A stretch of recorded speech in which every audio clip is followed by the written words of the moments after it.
Hi havia una vegada, en un poble acollidor i de bon enteniment entre la gent, una família molt peculiar. En Marc sempre la veia com una família envejable. Cada un dels seus membres era lliure per fer el que volia. No hi havia crits, ni renyades, ni càstigs. Ningú no manava ningú. L'avi tenia com a professió pintar els semàfors i senyals de trànsit que hi ha pels carrers.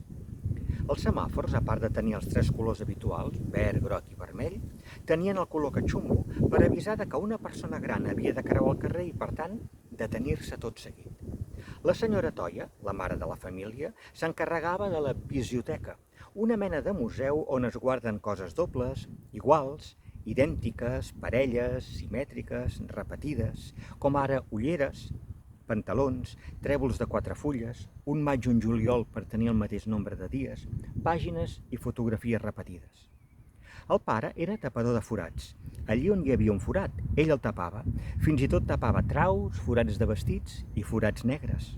Era tan bon el seu ofici que la Universitat de Foràcia li havia concedit el grau de doctor honoris tapa foratum. Aquest matrimoni tenia una filla, la Violeta, i un fill, en Pau. La Violeta es dedicava a fabricar espelmes per pastissos d'aniversari i en Pau era el poeta del poble.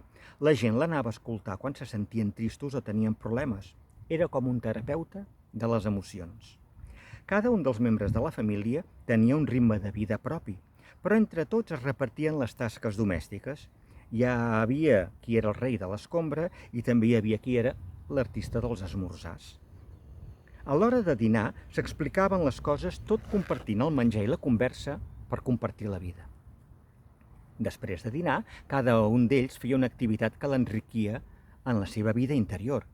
I a l'hora de berenar es dedicaven a alguna activitat que millorés la vida comunitària i social, com netejar el bosc, demar les herbes, llegir un llibre a una persona gran, compondre alguna cançó, preparar una exposició. Un dia arriba al poble una d'aquelles famílies adinerades que llueixen en tot moment de les seves pertinences i que demostren una manera de ser i de fer molt poc humanes. Durant un bon temps foren el centre de disturbis i enfrontaments. La gent del poble els volgué fer fora de manera legal, però no pogueren fer res de tot això, perquè aquesta gent tenia grans influències.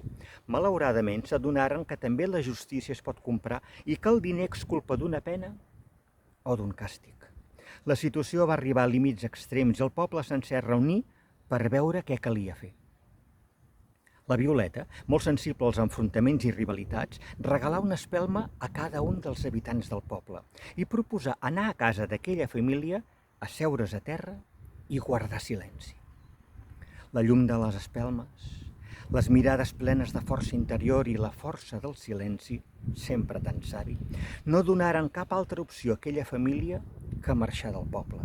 Com es podien defensar d'aquestes armes tan poderoses? Amb tot, aquella família no hauria pres la lliçó, perquè el dia següent ja estarien fent el mateix en un altre lloc, tot maleint el poble que els havia fet marxar. I aquí hem arribat i dono el compte per acabat.